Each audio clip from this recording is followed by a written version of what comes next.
Welcome back to the Thrive After Sports podcast. I'm here with a very special guest today. You guys don't understand. This is not just a client of mine. This is not just someone who I'm proud to be mentoring. This is like the homie at this point. We spent enough time on calls. Like, you don't understand. We have a similar heart and wanting to serve athletes. And I'm excited to get into this conversation today to tell you what Jhalisa Bell is up to. I'm here with Jhalisa Bell, folks. Say what's up, Jhalisa. What's up, you guys? I am so excited to be on this podcast. Nobody would have suspected this, but here we are. And this is going to be one of the best episodes. I already feel it. Oh, no doubt. No doubt. This is a beautiful thing. Jhalisa is someone who, she has an extremely bright future ahead of her, to say the least. And I'm excited to run with her. That's why I said she's the homie now. Like, we can run as teammates to serve the athlete community. So I'm excited for what the future holds and the way she's going to grow and how our friendship and our relationship is going to blossom as well. Let's get into before we dive into the story. I know we got a lot to unpack, Jhalisa, but I do want to remind everyone, if you are an athlete in need, if you need help through your transition, if you are the friend, the family member, the teammate, the coach, the parent of an athlete, I want to encourage you to reach out to Athlete Soul. You can visit athletesoul.org, check out all the free resources for former athletes in transition. There's courses, there's coaching. You'll have access to coaches like myself. If you want to reach out to me directly, I'm not hard to find. If you're listening to this podcast, you know where to find me. Look up Taj Dashaun or visit tajdashaun.com. But Jhalisa, let's get into it. So I know you were a track and field athlete, shot put, and then discus, right? Did I get that correct? Yes. All right, so don't get on Jhalisa's bad side, y'all. You will get tossed, all right? You will get tossed across the room, so show some respect. That's right.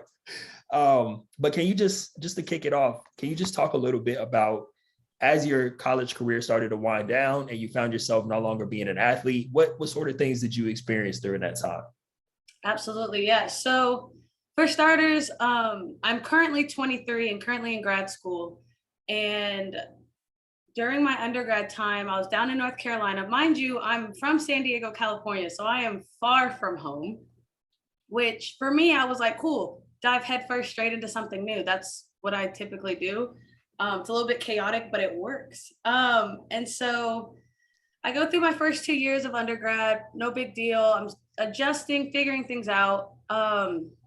Junior year, everything happens, like everything, from me getting an injury that a doctor finally sat down and was like, your season's over. And I looked and I was like, the season hasn't started. So it was very hard hitting for me, because I was like, junior year, I was ready to, do something big. I'd spent the entire summer training as hard as I could just to come back and get told you're done before I start. So I go in, they tell me time to schedule your appointment for your surgery. I had a labrum surgery done on my right shoulder, my dominant arm, my throwing arm. And I thought everything was over. And then 2 days before my surgery, we got sent home because of COVID. And so I was like, oh, not only is my season over, everyone's season's over. I don't even get to support my teammates at track meets. Like, it's done, like it's over.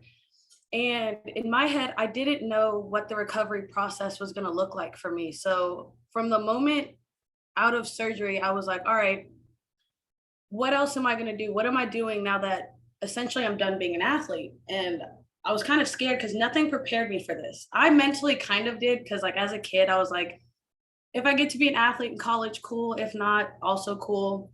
So I started thinking about, how did I want to impact anybody else?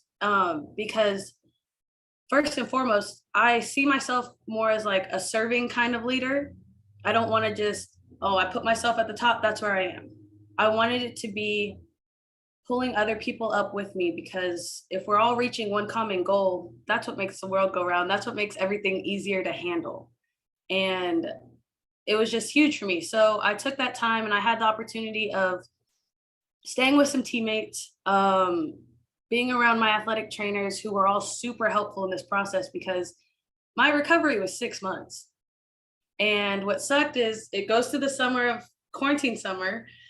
And then we kick off the school year. I go back into like physical therapy, and they said, hey, we thought you'd be a lot further along by now. It's nothing you've done everything right. Which for me as an athlete, I'm like, yes, I get to go back to my sport. I was so excited to start training again. However, for some reason, my shoulder didn't heal the way it was supposed to. So they basically told me, you can go as is, which may lead to your season getting cut again, or you can go back into surgery. We get the built up scar tissue out and you go from there. And I looked and I paused. I was like, go back into surgery. I just did the whole process. I was so confused. I remember breaking down. I was in tears in my athletic trainer's office. And luckily, my senior year, I had an athletic trainer. She was new, but she had been through the exact same thing. Like, coincidence of somebody going through the same thing was crazy to me. And she was like, look, at the end of the day, it's up to you. What do you want to do? And I decided to go back in because I figured if I was going to have a shot at a good season, I need to have my body right. So I go back in, didn't know that it was going to be another 6 months of recovery time. I thought it was going to be shorter for some reason. I don't know why, but that's how my mind works. And so I go back in, get surgery. Luckily, I was able to start rehab like the next day because they wanted to make sure it didn't happen again, which was really cool because I was like, awesome, like training starts. I didn't know it was going to be super slow. Like I couldn't pick things up for 6 weeks. And I was like, this sucks. But it all worked out in the end. Season comes around end of February of 2021. I go to my first track meet in 2 years, and my coaches, my trainers, everybody was like, hey, don't worry about your performance. We just want to make sure you got the motion back. I go out there and I throw a personal best. Wow. It's pouring rain outside, colder than ever. My teammates were not doing well. And I threw a personal best and everybody was just like, this doesn't make sense. And I was like, it doesn't need to. I wasn't upset at all. I was like, hey, I got my season back. That's all I cared about. And I think the most important part of caring about that I had my season back was somewhere along that year journey of recovery, I figured out I wanted to help athletes in the ways that I didn't have help, because here I am navigating college on the other side of the country, have no clue what I want to do. I just know there's a good chance I can stay in sport because it's something I've always done. And I was like, I will find a way to serve athletes. I then go on to graduate. Had no idea what I was going to do. I went home for a couple months, then decided to go do grad school, which is where I am now, and still had no idea. And this next part is the funniest part about the story, because in grad school, they give you a lot of opportunities, networking, conferences, the whole nine. And there was a conference coming up, and all my friends are like, oh, are you going to go? Are you going to go? And I was like, no. I was still very unsure in the sports space. So I was like, no. I end up going. I sit through the different panels, and they were incredible panels. I still have the notes. I still take those to heart every day. And so one thing I will mention, if you're listening and you have the opportunity to go to different conferences and network, do it. Because only good things can happen if you like put yourself out there and go do it. And that's how I met Taj. which is the funniest story, because he was on like the second or third to last panel of the last day, and everything about him, like everything he was saying, I was like, I connect with this. This is the life I'm currently living. And so I told myself, when I get back, I'm gonna reach out to him.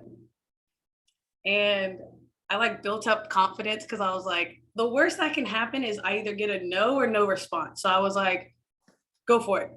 I hit him up on LinkedIn and I was like, hey, I watched your panel at the Sync conference. Like, I would really like to, pick your brain apart, trying to figure out how you got here. And little did I know this man was going to message me back. And I got so excited. I was like, yes.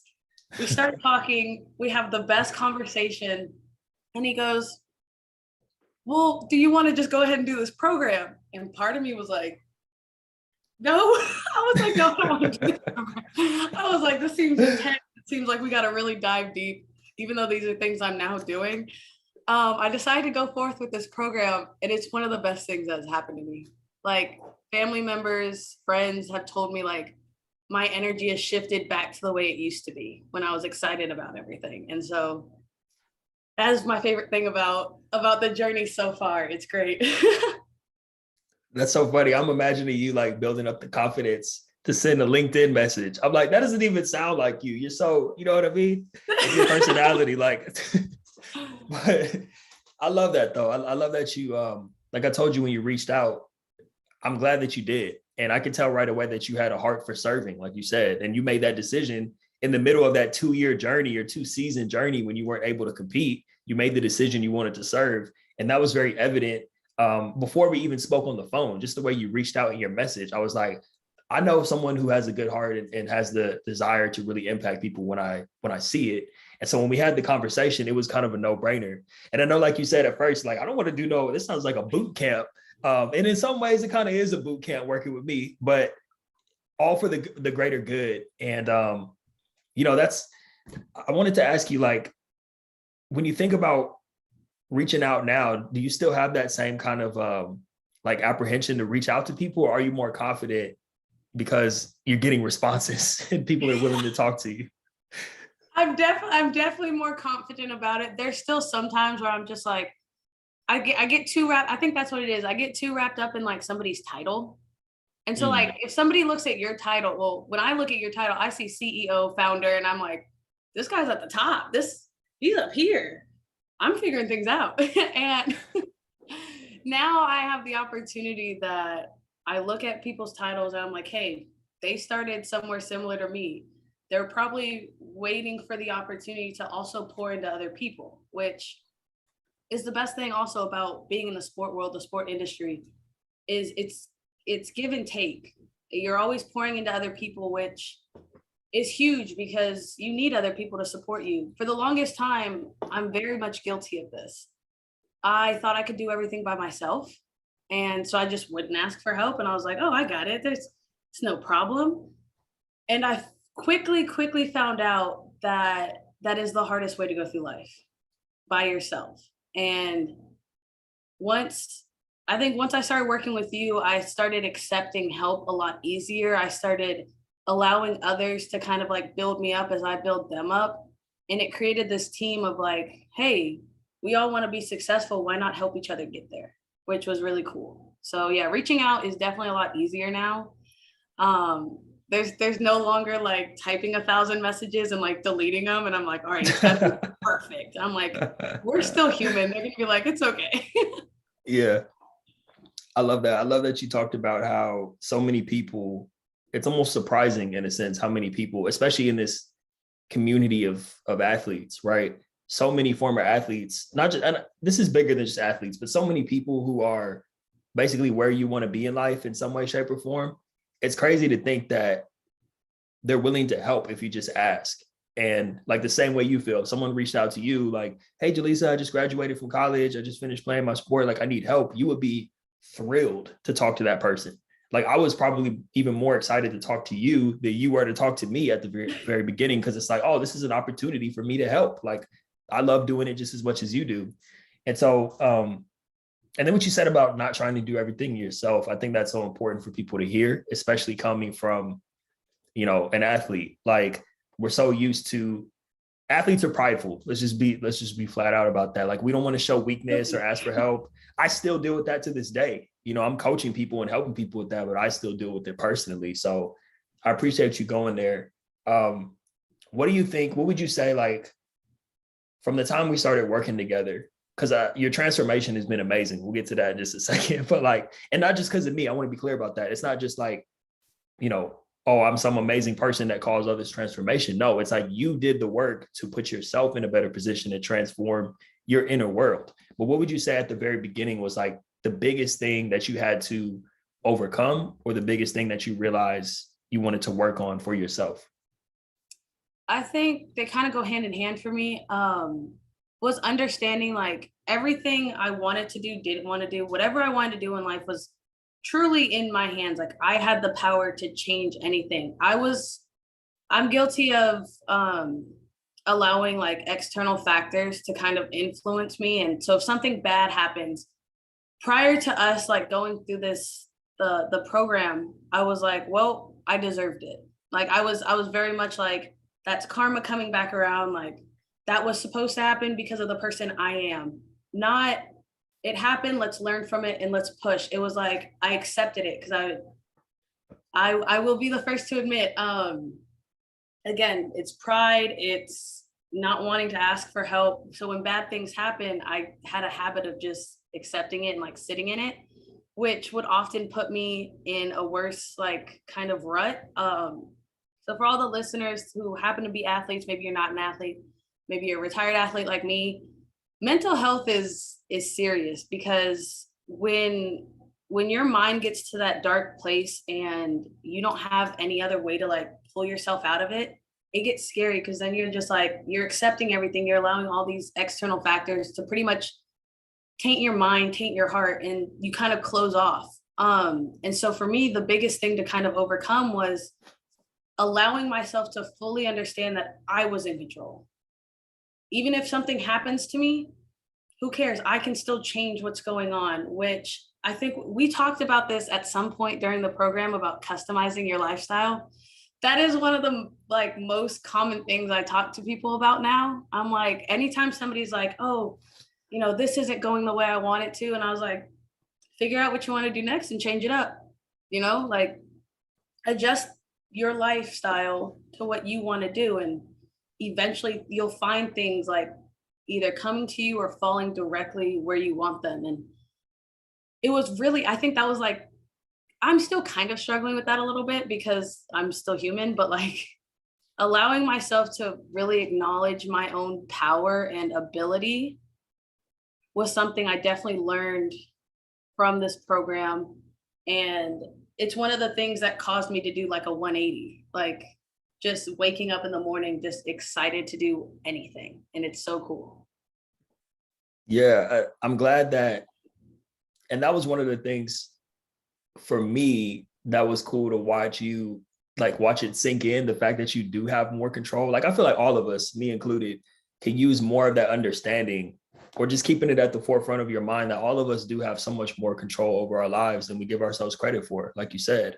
Or, you know, the people who are unhappy with certain things of their lives, well, you can complain about it or you can take responsibility for it and do something to change it. And that's exactly what you did. That's exactly what you've been doing, exactly what you'll continue to do. I want to make a pivot to talking about you serving athletes and what your vision for that is. Because I know even going into us working together, you had a very strong vision for what you wanted to do and how you wanted to go about it. Can you talk a little bit about that? Like, how are you looking to serve the world, serve these athletes? Okay, so this was when I tell you guys meeting Taj was like, it was divine intervention. It's like, all right, you guys got to be homies now, get it done. Because when I met with him, he was like, all right, what do you want to do? And I was like, I want to serve athletes. And he was like, how? And I was like, I don't know. I literally remember our first meeting, you were asking me questions. I was like, I have no idea. But it was super cool because the best thing I think, and this isn't to like try to be, oh, you know, plug, but this program, when I tell you guys, it works because it's not Taj sitting there telling you guys what to do. He's not like, all right, if you want to do this, and this. It's how do you think you can best serve with what skills you have, your energy, all of that. And so our first meeting was his who, what, and how.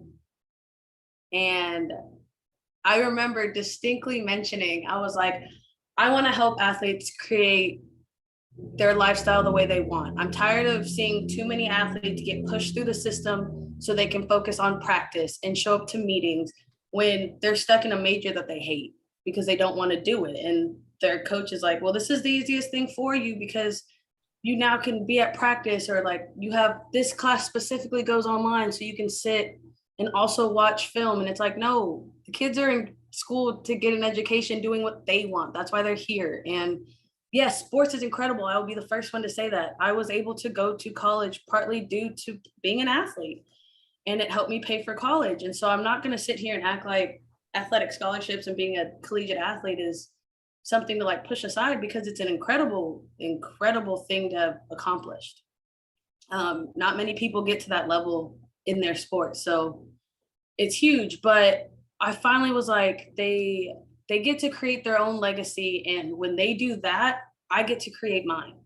And my biggest thing, I kept telling Taj over the program, I was like, my one thing I want out of this is the message to get passed along. Even if somebody hears it and it's not from me, say somebody listens to something I say and they go and pass it on, and that person, and it starts to spread, and it creates this culture of, hey, we don't have to be alone, we can help each other, we can do this, we can do that. And it was super cool, because maybe it doesn't have to come from me, but somewhere it did. And as long as the message gets out, that's all I care about. Which brings me to the how. I I mentioned to Taj that I wanted to start a podcast. Immediately cuts me off and he goes, all right, cool, what day when are you gonna record your first episode? I was like, don't threaten me with a good time. Don't tell me. I was like, what have I gotten myself into? What have I done?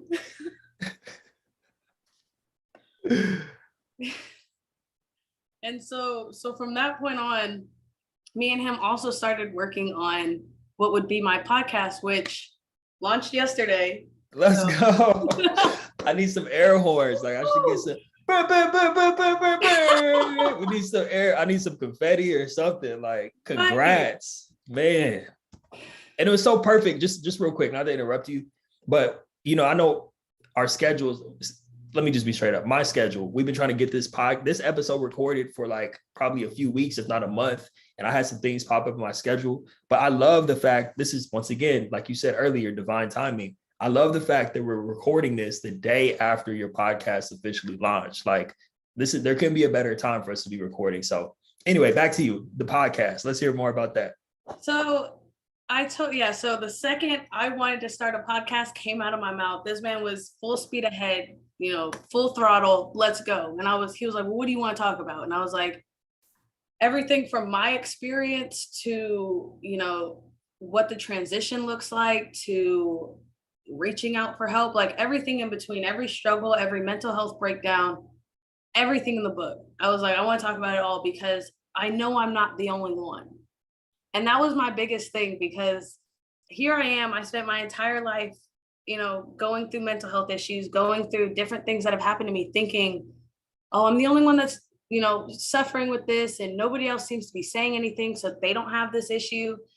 And finally I sat there and I was like, there's no way on this entire earth that I'm the only one, with these thoughts and, these struggles that I'm going through. And I was like, the best way to create community is to open up first. And through my podcast, I plan on getting very deep, getting very vulnerable, because people tend to be more comfortable sharing their own stories once somebody else has shared theirs, because it's like we can come together in said struggle and in these different things. And what I think is helpful is that I am in the process of healing to this day. There's probably not going to be a time where I'm like, oh, I'm perfectly fine, everything's cool. There's always going to be something, but that's not to be looked at negatively. I look at a lot of these things as opportunities to pour into other people, because chances are whatever I've gone through in like my undergrad years, somebody else is going through, and I can connect with them on that. I can help them through that because I've been there, I've done that. And it's a really good feeling once you help somebody. I remember I had a really good teammate in undergrad, and when I tell you what he was going through was 10 times worse than my shoulder injury, and he still found a way to not only brighten my day and like get me like remotivated, he did that with everybody on the team, because there was something beautiful about watching his growth and continuing to grow yourself, and you just get to like see everybody get lifted up. And I remember when he came back and did like his first time trial, the entire team was out there. Mind you, this is just practice. Like we're just all at practice. We all showed up and we're like, we're rooting this kid on because he's done nothing but pour into others. And part of that is what inspired me to like want to help other people. Cause I was like, here's this kid that is going through it. Like there's a lot going on here. And his main priority was his sport and helping other people. What he was going through, he was like, hey, I'll deal with that when it happens. But right now, I know I can pour into others. I can support my teammates. I can grow with my teammates. And that's what he focused on. And I was like, that's an incredible way to go about life, especially through an injury, an illness, whatever the case may be for the individual. But it was huge because I was like, I can help people like that. I've gone through stuff. And so that was the inspiration for it. It was an incredible teammate that really pushed me to figure out I want to help other people. Mm. And then quick plug, we'll talk about it at the end, but as far as the podcast, what's the podcast called? Where can people go check it out? We'll have the links in the show notes, but just what's it called? Talk about it. So the podcast is called Chime In with Jhalisa. And you'll know it by its cover art because it is a little bell in like a microphone stand. It's got a little lightning around it. It's so cool. And at the bottom, it says, let it ring. The reason this got picked is because too often people in general, but especially athletes, are shut down about talking about things that bother them, their mental health, struggle with, either their sport, their transition out of sport, everything they do, they're often shut down because they're like, well, you got to do all this stuff in college. Your life can't possibly be that bad. Your life has to be perfect. You get to travel, you get to do all this stuff, you get to do what you love. And it's like, yeah, but that comes at a cost. And I want everybody, starting with me, to just air it out, let it ring, let everyone know what's going on. Because when people are aware, you can then find a way to help. And that's my biggest thing. That's chime in with me because you're going through it, I'm going through it. Let's go through it together and figure this out. And it's super cool. Like he mentioned, I launched yesterday. There will be a new episode every week, probably on Tuesdays. I like Tuesdays. But you'll definitely have one every week. It can be found on Spotify. Anchor will also have it, seeing as that's where I record. And yeah, like you said, we'll definitely have links in the description. But yeah, if you also want to stay tuned on like when I'm uploading and everything, you can follow me on Instagram at Jhalisa Bell. That's JHALISAAABELL.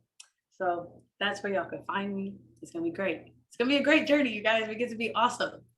That's right. You know what, Jhalisa? I think this would be. Oh, and by the way, quick play on words. Jhalisa Bell, let it ring. That's where the bell comes from. Y'all got to keep up. Y'all got to keep up here. All right? Y'all got to stay up. Come on. But yeah, I'm super proud of you and inspired by the fact that you actually followed through with it. Because like just because I was on you about like, hey, when are you going to do it doesn't mean you had to do it. You know what I mean? But you went through because it was important to you. And, ultimately, it's not even really about you. It's about who you're going to be able to reach and impact with the podcast, just like you said. So congratulations on the launch. I listened to your first 2 episodes this morning, blown away as usual. I wasn't surprised at all that they were fire, and I know it's only going to grow from there. Like your first 2 episodes are way better than my first 2 episodes a few years ago. I can tell you that. I mean, I was putting myself to sleep listening to those episodes like, man, Tosh, but I did it. That's all that matters, Before we get back to your journey and everything that the future holds for you, because I definitely want to talk about that, because I know you're up to a lot more than the podcast. That's really just the beginning, right?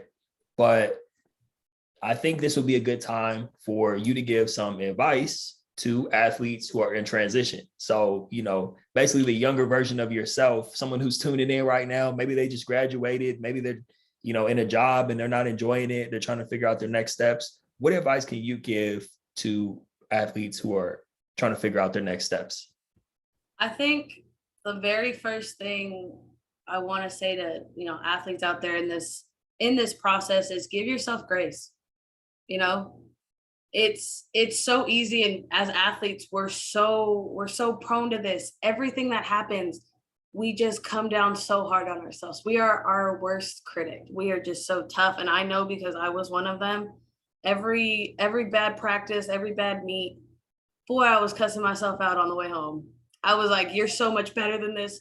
You did this because what? You just didn't feel like doing it." Like I would tear myself down, and I realized so fast, like that made everything worse. I was like, "No, I really can't practice because I think I'm gonna do terrible." So give yourself grace. There's so much space to grow and learn new things. So if you mess up, take it in stride. Figure out what you can learn from that, because I can tell you guys now, there are still times I have to give myself grace. Mind you, we're all really young. Like, we look at a lot of this stuff and we're like, oh, we have to be perfect. We can't make mistakes because we're a collegiate athlete. Yeah, collegiate athletes range anywhere from 18 to like 24-ish, given the COVID year and everything like that, and injuries and stuff. So you're still young. Like, you're not anywhere even started in your life. So if you're coming out of college and you're in a job you don't like, give yourself grace for that moment. Experience it. I'm not saying like bury it, bottle it, don't react. You are human. You have the liberty to do that. But allow yourself to realize this isn't it. This isn't your stopping point. This isn't where you are for the rest of your life. You have the opportunity to change that. You just got to figure out what's next. What do you like doing? What is something that gets you up in the morning, gets your blood flowing and everything like that. The other thing that I will mention is try to add like one specific thing, like the time interval is really up to you. I try to do this like once a month, like add a new aspect in there of what's next. So a lot of this started during my work with Taj, but I started recording weekly like good morning and like good night messages for myself, because it's like being a human is hard. There are so many expectations and mean people in the world that you're going to join that side and be mean to yourself. That blew my mind at the fact that I was like constantly, I was the one hurting myself. And so add something new to like just boost yourself. Maybe you take yourself out every other week. Maybe you buy something that you've had your eyes on. Maybe you record morning and night messages. Because trust me, when I tell y'all those help, when I would wake up and that's the first thing I'm like pushing on my phone, and it was, I told Taj this every time I recorded them. It's me being my natural self, a goofball. And so I would like shout. I would shout into the phone, "Good morning, sunshine." And it's the most aggressive thing in the morning.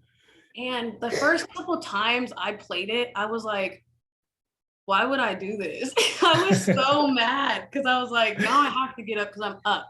Because I would forget that like I screamed into the phone.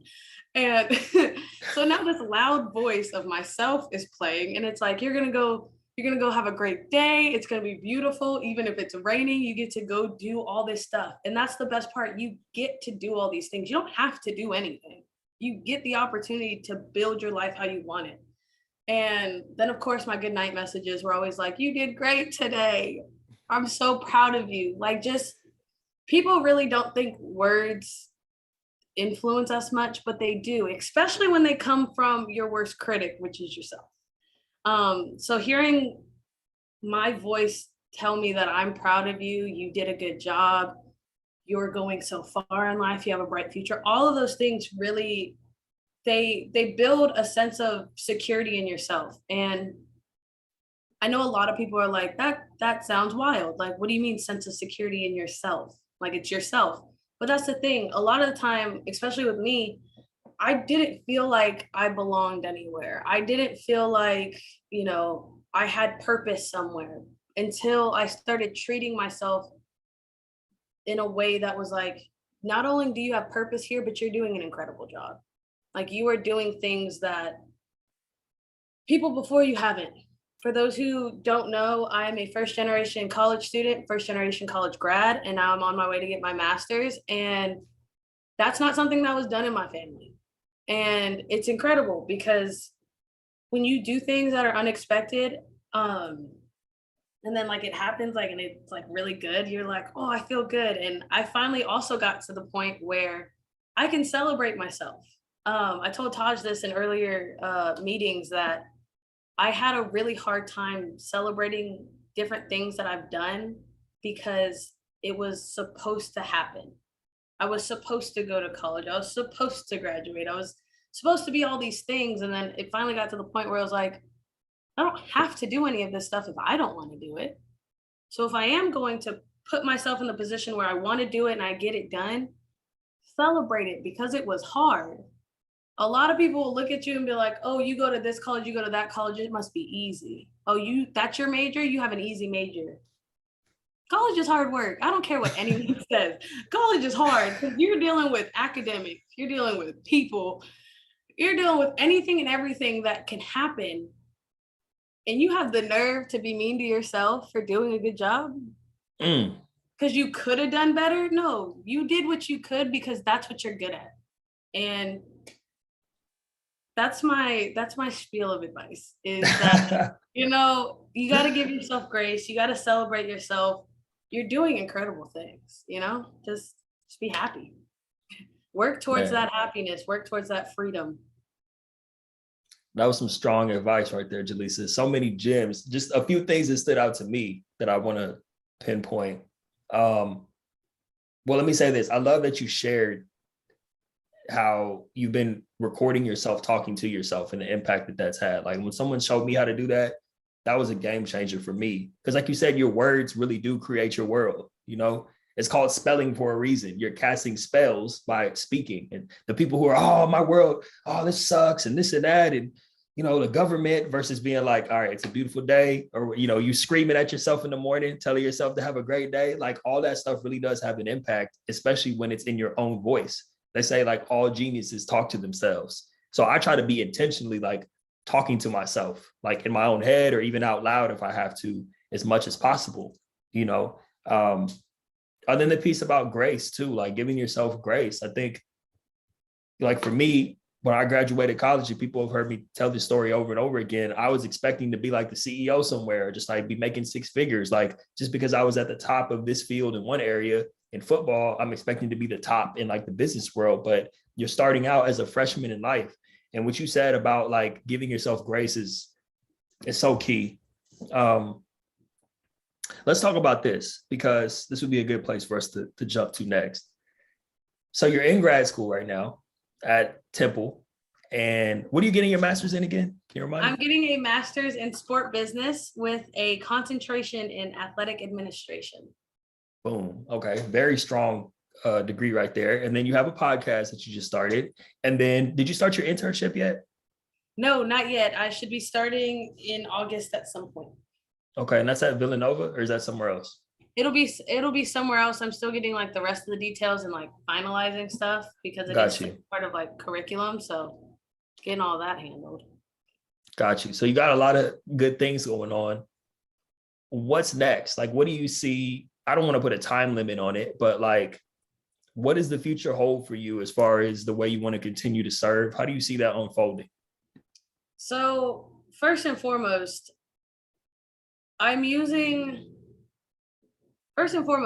for those who are like, oh, I go to college and they're just draining everything out of me, drain them right back. Okay. Take every opportunity you can from these people. Talk to them. Go ahead. Look, go ahead. I don't care what people, colleges are there to serve you. They are there to provide you with something. So next time your teacher says you're late, you tell them, I pay you. Don't say that to them. Wow. Well, you can say that because you did shot put and discus throwing. So like you can say that to a teacher, but we wouldn't recommend that to everybody. Yeah, not everybody can do it, but some of y'all can. But I'm definitely using this as an opportunity to not only network and build the people that are like, I can like lean on support and everything like that, but I'm also using it to gain insight. As I've said, I want to work with athletes. I want to push athletes to do what they want to do in their own way, however they see fit. And to do that in my head, I need insight from an athletic department. Best way to do that is get connections in an athletic department. So what's next is I'll, do my internship wherever that may lead me. I'll graduate next May. With a master's, I will put myself forth in the more sport industry, the more traditional kind of view of the athletic department. But I'm doing that for a short period of time. And I tell people that, and they're like, well, what if you end up loving it? It's still not my end goal. Um, I have an end goal of freedom, of doing whatever I want, whenever I want, wherever I want. And it'll be done in a way that I feel best takes my skills and puts them to good use. So I'll be in the athletic department for a little bit, kind of learning the ins and outs, trying to figure out what student athletes are actually needing rather than what they're given. Like if I have a student athlete that is complaining about not having enough like mental health resources, or maybe he needs more academic help, we're pushing the industry to cater to them rather than using these athletes, draining everything from these athletes. I can't tell you guys how many athletes I know that are like, I'm so glad I'm done, because their coaches have drained them, the system has trained them. We're failing these kids. Like, I say that as if I'm like real grown, but I'm not. I'm the same age. The same age as them. But we're getting drained for everything we've got because we're willing to give it. Why? Because it's something we love. So now that I'm in a space where not only I can continue to do things that I love and work in a space that I love, I have the opportunity to like pull like kids out of that rut that they're in, that they're sitting there, they're like, man, I can't wait to get this degree so I can get out of here and maybe things will change. It's always a maybe things will change because they don't know how to do it. Because why?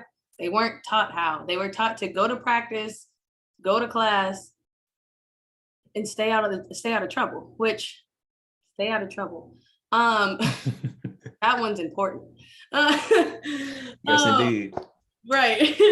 But it's definitely a moment to like gain insight, do all these things in athletic department, then break off. I'll always keep up with this podcast. I'm working on some other projects.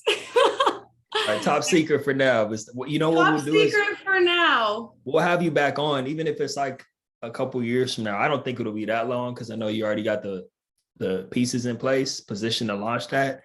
But we'll have you back on once that officially drops. But it's hush hush for now.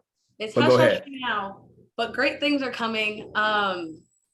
Basically, I'm Taj's little mini him because I want to go out here. I'm going to be doing so many different projects, whether I finally get in the space of basically taking this podcast on the road. And what I mean by that is like conferences and workshops on how to customize your life, how to build and live the life you want rather than just what's handed to you. Because if something's handed to you, yeah, you could take it and be like, thanks.